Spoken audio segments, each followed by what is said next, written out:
Dear students, welcome to another video. Today we will write our first Python program in the editor. Open the IDE and go to the Python shell, that is Python console. Assign a value to the variable number equal to 2. Then type print number into 1 and it will display as 2. Then type print number into 2 and it produced the output as 4. So the asterisk symbol is the multiplication operator. മറ്റൊരു കാര്യം, നമുക്ക് multiple instructions ഒരു ലൈനിൽ തന്നെ execute ചെയ്യാനായിട്ട് കഴിയും. അത് എങ്ങനെയാണെന്ന് നോക്കാം. കൺസോളിൽ തന്നെ ടൈപ്പ് ചെയ്യുക number equal to 2, then put semicolon and type next instruction, that is print number into 1. Again semicolon, അതായത് അടുത്ത instruction print number into 2, again semicolon. ഞാൻ അതേപോലെ ഇൻസ്ട്രക്ഷൻസ് കൊടുക്കുകയാണ് print number into 3 and so on. അപ്പോൾ multiple instructions ആണ് അവിടെ കൊടുത്തത്. Finally hit enter and it will display the result as 2, 4 and so on. So multiple instructions കൺസോളിൽ execute ചെയ്യാനായിട്ട് in between the instructions put semicolon. Okay, but എൻ്റെ question ഇതാണ്, now what will be the value of variable number? The value of number is അത് modify ചെയ്തിട്ടില്ല, ഇപ്പോഴും 2 എന്ന് തന്നെയാണ്. Because ഒരു നമ്പർ എന്ന് പറയുന്ന വേരിയബിൾ യൂസ് ചെയ്ത് മൾട്ടിപ്ലിക്കേഷൻ റിസൾട്ട് പ്രിൻ്റ് ചെയ്തെങ്കിൽ വേരിയബിളിലുള്ള വാല്യൂ മോഡിഫൈ ചെയ്തിട്ടില്ല. വേരിയബിൾ മോഡിഫൈ ചെയ്യണമെങ്കിൽ ഇങ്ങനെ കൊടുക്കാം, number equal to number into 2. അതിൻ്റെ മീനിങ് ഇതാണ്.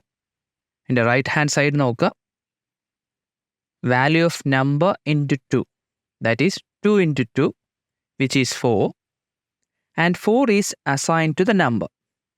ആ ഒരു ഈക്വൽ ടു ഓപ്പറേറ്റർ യൂസ് ചെയ്ത് അസൈൻ ചെയ്യുകയാണ്. സോ നമ്പർ എന്ന് പറയുന്ന വേരിയബിൾ മോഡിഫൈ ചെയ്തു.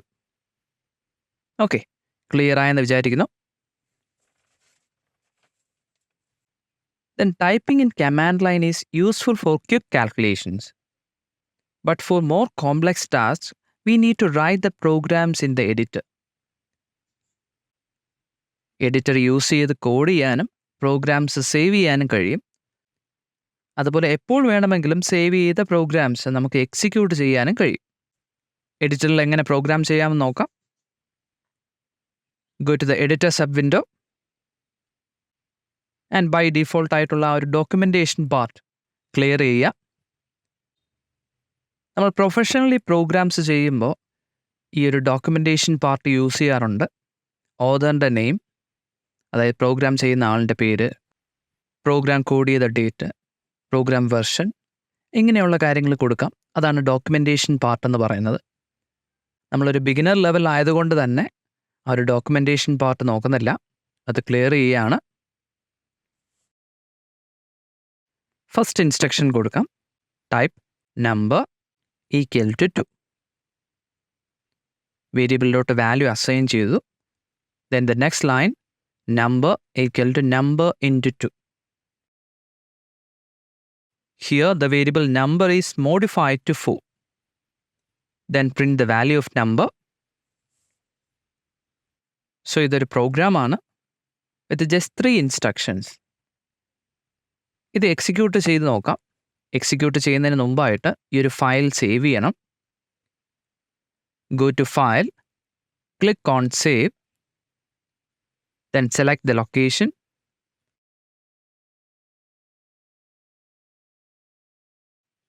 and give the file name.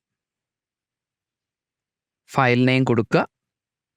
Then file name should end with extension .py. നിങ്ങൾ എക്സ്റ്റൻഷൻ കൊടുത്തില്ല എന്നുണ്ടെങ്കിൽ ഓട്ടോമാറ്റിക്കലി ആ ഒരു എക്സ്റ്റൻഷൻ എംബെഡ് ചെയ്യും. ബട്ട് അറിഞ്ഞിരിക്കുക, പൈത്തൺ ഫയലിൻ്റെ എക്സ്റ്റൻഷൻ എന്ന് പറയുന്നത് .py. നമ്മൾ ടെക്സ്റ്റ് ഫയൽസിനെ .txt പോലെ for Python files extension is .py. ഇനി എക്സിക്യൂട്ട് ചെയ്യാം. Go to run tab and click on run. Program execute ചെയ്ത് കൺസോളിൽ റിസൾട്ട് പ്രിൻ്റ് ചെയ്യും. നമ്മൾ എക്സ്പെക്റ്റ് ചെയ്ത റിസൾട്ട് തന്നെയാണ് ആ ഒരു കൺസോളിൽ വന്നിരിക്കുന്നത്. ഓക്കെ, നമ്മുടെ പ്രോഗ്രാം ഒന്നുകൂടി മോഡിഫൈ ചെയ്യാം. Copy the above instructions and paste. Number എന്ന് പറയുന്ന വേരിയബിൾ ഓരോ തവണയും മോഡിഫൈ ചെയ്യുകയാണ്, അതേപോലെ പ്രിൻറ്റും ചെയ്യുന്നുണ്ട്. ഓക്കെ, മൾട്ടിപ്പിൾ ടൈംസ് അത് മോഡിഫൈ ചെയ്യുന്നു, ദെൻ പ്രിൻ്റ് ചെയ്യുന്നു. പ്രോഗ്രാം ചെക്ക് ചെയ്യാം, സേവ് ചെയ്യുക and run the programme.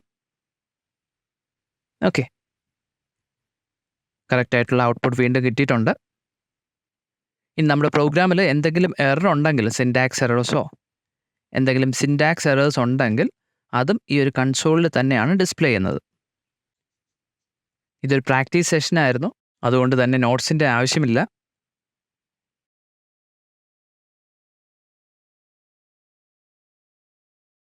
Next സെഷനിൽ സിലബസ് അനുസരിച്ച് math module and basic input output functions discuss ചെയ്യാം. Okay, thank U.